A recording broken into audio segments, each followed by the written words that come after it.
হাই বন্ধুসকল, welcome back to my YouTube channel. আপোনালোকে চাই আছে মিনহাজ ব্লগ। চ' আজিৰ ভিডিঅ'টো আৰম্ভ কৰোঁ। এতিয়া মই থিয় হৈ আছোঁ পানীৰ মাজত। এইটো এখন ৰাস্তা হয় আৰু এয়া চাওক মানুহৰ কেনেকুৱা দুৰৱস্থা হৈছে।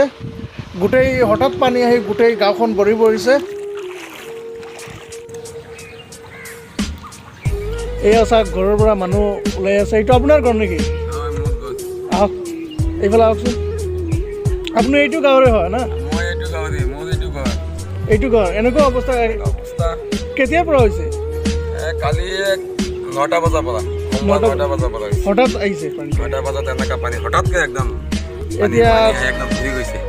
আপুনি এতিয়া ঘৰত আৰু মানুহ আছেনে? ঘৰত নাই, সিহঁতক মানে শিবিৰত দি দিছোঁ। ইয়াত অলপ ওখ চাই কেম্পত দি দিছোঁ। ঘৰত পানী, ঘৰত আঁঠুৰ ওপৰত পানী। অঁ, এইটোতো মই চাই আছোঁ আপোনাৰ পৰা। ছাগল গৰু আছিলে চব উকটাই দি দিছোঁ। অঁ, এইটো আপোনাৰ ঘৰ হয় না? মোৰ ঘৰ। আৰু ইয়াত মানে আগতে এনেকুৱা পানী কেতিয়া দেখিছিল নেকি আপুনি? মইতো জীৱনত দেখা নাই। মই 40 বছৰ বয়স হৈ গৈছে। এনেকা সৰু সুৰা পানী দেখিছোঁ। এইবাৰ মানে এনেকা ভয়ানক পানী হৈ গৈছে। এতিয়া মানে আপোনাৰ নাই না? ৰাতিপুৱা এটা বেটিনা বিস্কুট 10 টকা দি আনি খাইছোঁ। সিহঁতে তাত আছে, সিহঁতে অলপ চিৰা আনি দিছিলোঁ। 20 টকা চিৰা আনি দি সিহঁতক দিছোঁ, সিহঁতে খাইছে। ময়ো এনেকৈ অলপ চিৰা বিস্কুট খাইছোঁ। এইটো সকলো এৰিয়াৰে পানীৰে পৰি আছে ন? এয়া চাই লওক আপোনালোকে, সকলো এৰিয়া হঠাতে পানী আহি একেবাৰে গোটেই গাঁওখন ভৰি পৰিছে। আশীনগৰ, মোৰ গাঁৱৰ নাম আশীনগৰ। হোজাই ডিষ্ট্ৰিক্ট আশীনগৰ। হোজাই ডিষ্ট্ৰিক্ট আশীনগৰ। আমাৰ বিধায়কৰ নাম হৈছে ৰামকৃষ্ণ ঘোষ মহোদয়। সি বহুত ভাল মানুহ। সি কিবা এটা সহায় কৰিলেতো কৰিব নেকি। বিধায়ক আহিছিল? অহা নাই এতিয়াও, মানে আশাবাদী আহিব। আমাৰ বিধায়ক খুব ভাল মানুহ, আহিব। আশীনগৰত এনেকুৱা পানী হৈছে, সি চাব আহিব। মই একদম আশাবাদী সি আহিব, বহুত ভাল মানুহ। আমি আৰু হোজাই নীলবাগান এইবিলাক মানে কেনেকুৱা চলি আছে? এনেতো কামত যাব পৰা নাই, কিবা তো কাজ বিজনেছত যাব পৰা নাই, এনেকৈ চলি আছে। ৰাতিপুৱাৰ পৰা কিবা খাইছে নেকি আপুনি? ৰাতিপুৱা খাইছোঁ অলপ চিৰা বিস্কুট খাইছোঁ। ভাত খোৱা নাই? ভাত বনাব পৰা নাই, ঘৰত পানী উঠি গৈছে। এয়া চাব পাৰে আপোনালোকে। স্কুলৰ পিছত এটা স্কুল মই দেখাই আছোঁ। স্কুলৰ পৰা মানে অলপমান বাকী আছে মানে খিৰিকীটো কৰিবলৈ। মই অলপ জুম কৰি দি আছোঁ কেমেৰাটো। এয়া চাওক, স্কুলত মানুহ আছে নেকি? স্কুলত মানুহ আছে।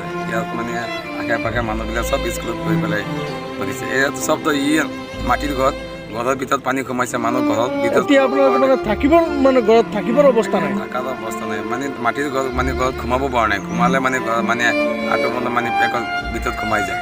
এনেকুৱা অৱস্থা, মানে ঘৰত গৈ পেলাই ৰন্ধা মানে বহুত অসুবিধা হৈ গৈছে। মানুহে চিৰা তিৰা খাই মানে থাকি আছে, বিস্কুট চিস্কুট খাই পেলাই এনেকৈ জীয়াই আছে। এনেকুৱা অৱস্থা হৈছে, প্ৰাকৃতিক দুৰ্যোগ এইটো এটা। এনেকুৱাতো আৰু কেতিয়াও হোৱা নাছিল। 2004ত এটা বানপানী হৈছিল, এনেকুৱা হৈছিল। 2004-19 পানীতকৈ মানে ভয়ানক পানী হৈ গৈছে একদম। হঠাৎ এনেকুৱা আৰু আপুনি কেতিয়াও দেখা নাই? এনেকুৱা কেতিয়াও দেখা নাই, মোৰ বয়সত দেখা নাই। মোৰ মানে দাদা নিচিনা মানুহ যিবিলাক আছে, সিহঁতকো কৈছে, সিহঁতেও দেখা নাই বুলি এনেকুৱা। এইটো আশীনগৰত এনেকুৱা পানী দেখা নাই। এয়া চাওক আপোনালোকে, ইয়াৰ অৱস্থা নিচিনা হৈ গৈছে। একেবাৰে গোটেই গাঁওখন নদীৰে ভৰি পৰিছে, এনেকুৱা লাগিছে। এই তাত মানুহ ওখ ঠাই চাই ৰৈ আছে তাত।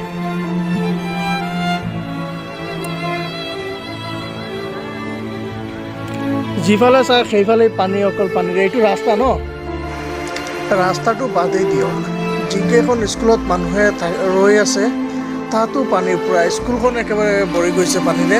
এনেকুৱা অৱস্থা হৈছে স্কুলখনৰ। এই আপোনালোকে চাই লওক কিমান পানী হৈছে।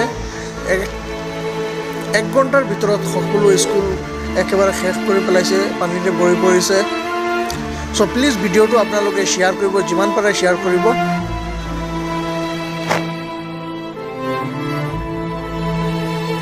আপোনালোকে চাই লওক ৰাস্তাটো কেনেকৈ কষ্ট কৰি মানুহে ল'ৰা ছোৱালী মূৰত লৈ পাৰ হৈ আছে ৰাস্তাৰে।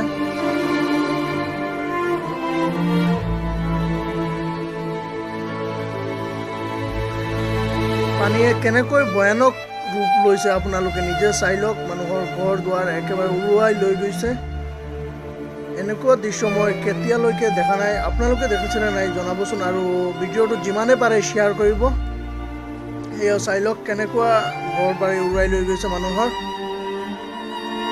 চ' ভিডিঅ'টো শ্বেয়াৰ কৰিব, আৰু মই কেতিয়ালৈকে আপোনালোকক শ্বেয়াৰ কৰিবলৈ কোৱা নাই মোৰ ভিডিঅ'টো, এইটো অনুগ্ৰহ কৰি প্লিজ শ্বেয়াৰ কৰিব ভিডিঅ'টো এবাৰ।